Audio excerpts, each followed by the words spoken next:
Halo semuanya, terima kasih sudah berkunjung di channel saya. Kemarin saya baru ngitung-ngitung penghematan yang saya dan suami lakukan di tahun 2020 dan ternyata hasilnya lumayan besar, yaitu 5.000 euro atau sekitar 85 juta rupiah. Lumayan banget kan? Karena itu saya mau share penghematan-penghematan apa aja yang kami lakukan. Mungkin ada pengeluaran-pengeluaran kami yang cocok atau tidak cocok dengan teman-teman karena kondisi kita yang berbeda-beda. Tapi semoga dengan menonton video ini teman-teman bisa menemukan pengeluaran-pengeluaran apa dalam kehidupan teman-teman sehari-hari yang kira-kira bisa dikurangi atau bahkan dihilangkan sama sekali.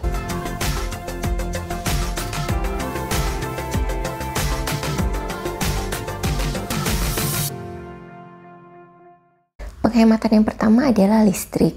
Pada umumnya di Jerman, kita membayar duluan biaya listrik kita dengan nominal yang sama setiap bulannya, nggak peduli berapa penggunaan kita. Dan nanti di akhir tahun, petugas perusahaan listriknya akan datang untuk mengecek meteran kita. Kalau ternyata pemakaian kita lebih besar daripada yang sudah kita bayar, kita akan diminta untuk membayar kekurangannya. Tapi kalau ternyata pemakaian listrik kita lebih kecil daripada uang yang sudah kita bayar, maka mereka akan mengembalikan kelebihannya.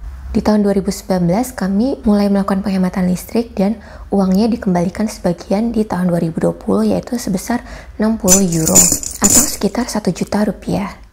Kecil sih sebenarnya jumlahnya, tapi kita senang karena bisa berkontribusi menghemat energi dan ramah lingkungan, dan juga sekaligus untuk mengajarkan pada anak dari kecil untuk mematikan lampu kalau keluar dari ruangan dan juga ketika tidur. Penghematan yang kedua adalah mengurangi makan di luar atau delivery order ataupun takeaway. Dulu kami biasa makan di luar atau delivery order setiap weekend dan juga di hari-hari yang kami malas masak atau lagi nggak ada ide mau masak apa. Jadi rata-ratanya 6 kali dalam sebulan kita melakukan itu. Dan setiap kali makan di luar habis 35 euro atau sekitar 600.000. Nah di tahun 2020 kita kurangi jatah makan di luar ataupun delivery order kita dari 6 kali menjadi 3 kali dalam 1 bulan. Jadi sebulan kami menghemat 105 euro yang kalau dikalikan 12 dalam setahun kami menghemat sebesar 1.260 euro yang sama dengan 21.420.000. Lumayan banget kan, ini bisa buat tiket pulang pergi Jakarta Indonesia untuk 2 orang. Kelihatannya kecil pengeluaran per bulannya, tapi kalau kita kumpulkan dalam 1 tahun, lumayan besar juga nominalnya. Penghematan yang ketiga adalah membeli pakaian dan sepatu anak dari bazar perlengkapan anak second hand. Di Jerman ini banyak banget bazar perlengkapan anak second hand. Bahkan ada website di mana kita bisa mengecek di kota kita masing-masing di mana ada bazar perlengkapan anak second hand dan kapan waktunya. Pertama kali sampai di Jerman, saya sempat heran sih, ya ampun pelit banget sih orang-orang Jerman, masa untuk baju anaknya sendiri beli yang second hand. Tetapi kemudian saya menyadari bahwa mereka melakukannya bukan hanya untuk berhemat, tetapi juga agar ramah lingkungan. Studi menunjukkan bahwa di tahun 2015, industri tekstil itu menghasilkan 1,2 miliar ton gas karbon dioksida per tahun. Gas karbon dioksida adalah salah satu gas emisi rumah kaca yang menyebabkan pemanasan global. Dan jumlah ini lebih besar dari jumlah emisi yang dihasilkan 300 pembangkit listrik tenaga batubara dalam 1 tahun. Dan kebetulan di Jerman itu ada 4 musim, di mana baju winter nggak bisa dipakai di musim panas dan sebaliknya juga. Apalagi buat anak-anak yang usianya di bawah 5 tahun, pertumbuhan mereka cepat sekali. Jadi baju winter di tahun ini nggak akan muat lagi dipakai untuk tahun berikutnya. Jadi bisa dibayangkan betapa banyaknya baju yang harus diproduksi setiap tahun kalau setiap orang membeli baju baru untuk anak-anak, dan juga akhirnya akan menjadi limbah karena tidak dipakai lagi. Karena itu di tahun 2020 saya juga mengurangi belanja baju-baju baru untuk anak saya. Jadi hampir 80% baju dan sepatu anak saya itu saya belinya di bazar second hand. Dan karena masa pandemi bazar-bazar itu ditiadakan, saya membelinya lewat banyak aplikasi yang khusus menjual pakaian anak second hand. Baju-baju dan sepatu second hand untuk anak-anak ini juga sebagian besar masih dalam kondisi yang bagus sekali karena memang pemakaiannya hanya sebentar, paling 1 atau 2 musim. Dan dari sisi harganya, untuk perbandingan, jaket anak-anak itu kalau kita beli baru harganya sekitar 30 atau 40 euro, yang kalau saya beli second hand harganya hanya 5 hingga 6 euro. Jauh banget kan bedanya, dan gak cukup beli jaket hanya 1 untuk 1 tahun.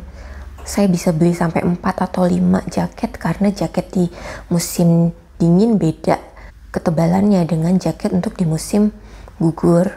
Demikian juga sepatu di musim panas nggak mungkin dipakai di musim dingin. Jadi dengan membeli pakaian dan sepatu anak second hand, dalam 1 tahun saya bisa menghemat sekitar 600 euro atau sekitar 10 juta rupiah.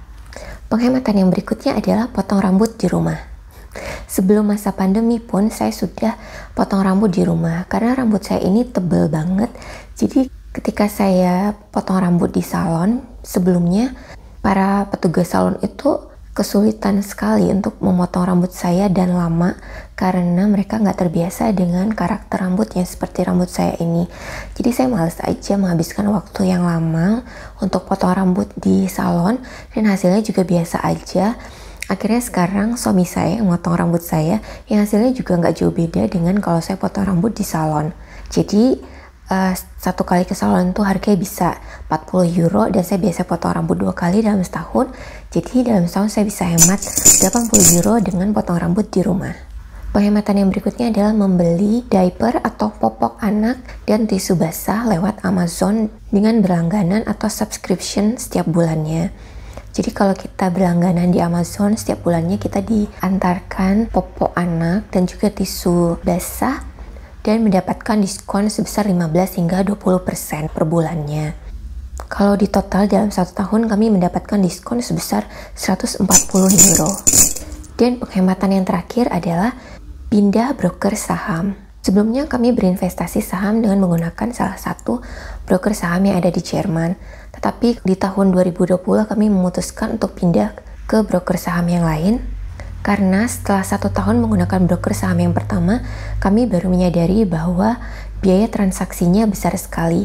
Pada setiap kali transaksi memang kelihatannya kecil, tapi kalau diakumulasikan dalam setahun, biaya transaksi dengan menggunakan broker saham tersebut lumayan besar. Dan sekarang setelah kami pindah ke broker saham yang baru di tahun 2020, kami menghemat sebesar 2.800 euro. Sayang aja rasanya kita udah berjuang untuk mendapatkan keuntungan lewat investasi saham dalam setahun, malah dipotong 2.800 euro hanya untuk biaya transaksi. 2.800 euro itu sekitar 47 juta teman-teman. Jadi waktu kita pakai broker saham yang dulu, kita dipotong 47 juta hanya untuk biaya transaksi dalam 1 tahun. Kan sayang banget, makanya sekarang kita pindah ke broker saham yang lain. Jadi kalau teman-teman juga berinvestasi saham, sebaiknya perhatikan laporan tahunan broker saham teman-teman, berapa banyak biaya transaksi yang teman-teman keluarkan dalam 1 tahun. Jika terlalu besar, sebaiknya pindah ke broker saham yang lain. Broker saham yang sebelumnya kami pakai memang memiliki fitur atau layanan yang lebih lengkap dibandingkan broker saham yang sekarang kami gunakan.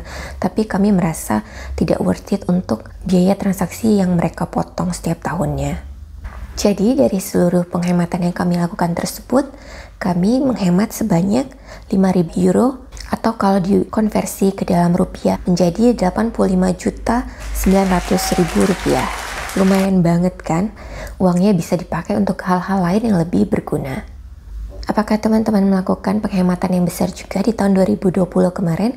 Kalau ada, share di kolom komentar di bawah ya. Semoga video ini bermanfaat. Sampai jumpa lagi di video berikutnya.